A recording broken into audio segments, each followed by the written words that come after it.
Ande bena sigi be ko amena boda yine ko la che kele taw ni mo yere kunche kuyi nga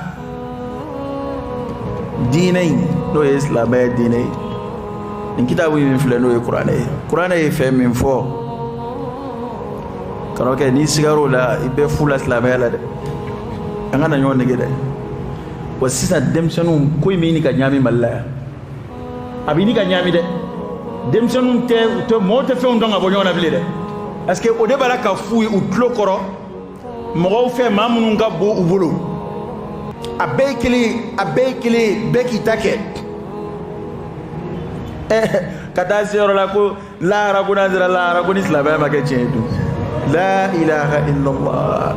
hali abdullah ibn ubay ibn salul manifo ibn salul atle kire akakuma ubi ay kuma jugu munu fo ala kirama ne ma delikan yala bayini fo kenaka mowi المنافقون من فوق منافقون أفرادكو وإذا لقوا الذين آمنوا قالوا آمنا ومن الناس من يقول آمنا بالله وباليوم الآخر وما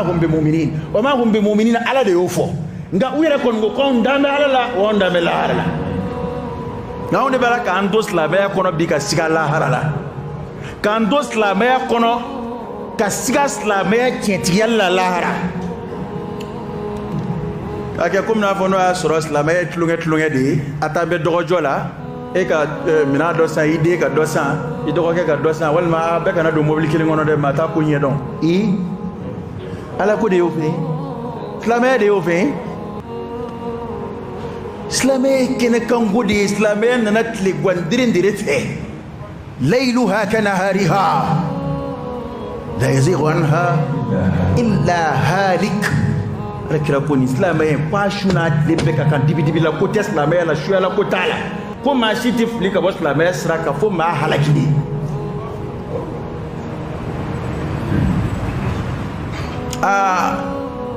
ki to islamay ko ni ngono ka siga islamay la islamay wa ay kunu sade nete ne ko ntado au ba fe ga dore mi mebli neta do ba fe ga dore mi mebli de